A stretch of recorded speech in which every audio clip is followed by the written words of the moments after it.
Hey, what's going on? It's the Ordinary Eye. I'm back with some more coding. I'm in the same spot I was last time, but I'm going to be reviewing a project that I worked on the other day. First day I tried this, and into the second day, I literally stayed up until 7 a.m. working on this project, but this second day, I was going off. I had this project here where I was working on this Minesweeper game, is what I call it. And I got this beautiful interface built out. I just going over commands over and over and over. What I have right here is what they call a capsule border, is the thing I have below where you can input your columns, rows, number of bombs, and your bet amount. I really got a cool version of Minesweeper going here. No ads, of course, which I love. And I love the user interface. I have this entire stats page, which has the different player stats. You can read them there. And then I also have a button where you can add custom stats. You can just add one when you swipe left for some reason. It has a snapshot of what things mean. And I also had implemented a feature where you can check what game you got each of your stats at, which is not really a front end kind of thing, but it really shows you the power of doing whatever you want in your AI editing software. Of course, you have game history, which is an important thing, and yeah, let's get into the actual game, because this is literally just Minesweeper I was able to make without any experience.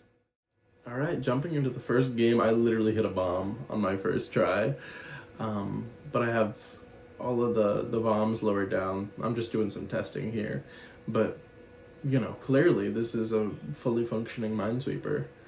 I call it Minesweeper is my thing, so nobody take that. I'm playing around with it. I have this cool board in the background is one thing that I did. You're playing on a board and it adjusts to the size of the tiles that you have, which I thought was cool. It kind of lets you, well, it anchors you to the point where you're playing at, because I have a system. I told the AI to imply a system of making a map on the, it's kind of like a map. The system of navigation around the tiles on the board is like a map. You can zoom in and out, and you can just move and it just stays where it's at. I was having problems with recentering, so I was just like, oh, try doing just a map, and you have that kind of system there. You can kind of throw the board off of the side of the game, but it actually works really well with the map system.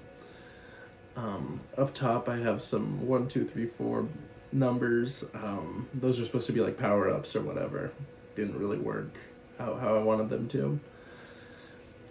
The betting system ended up being kind of a struggle to implement. Just had to repeat and repeat what I wanted, but eventually it got coded into the game. And basically at will, I was able to customize what the flag was, what the bomb was. I'm sure I'd be able to implement a system where you can edit that in the game settings. Honestly, there's ways of being able to edit everything in the game, which is really cool, if you imply that into the coding mechanism. But yeah, as you can see, I'm very proud with this product, being my second day. So hopefully in the future I will be able to make some sort of Minesweeper game. I like Minesweeper personally, so I kind of want just a version where I can play it myself and I don't get any ads and I don't have to pay for a subscription. That would be nice. Anyway, I'm gonna keep working. I've got a new project that I'm working on. It is an emergency-based coding. It's an emergency for like a first responder type of game. I'm not sure really the direction I want to take it in, but I've got a little bit of it built out. Heck, I can demo it in this video. Why can't I? Let me stop you right there. Tune into the next video to see that content. As always, this has been The Ordinary Eye. Peace out.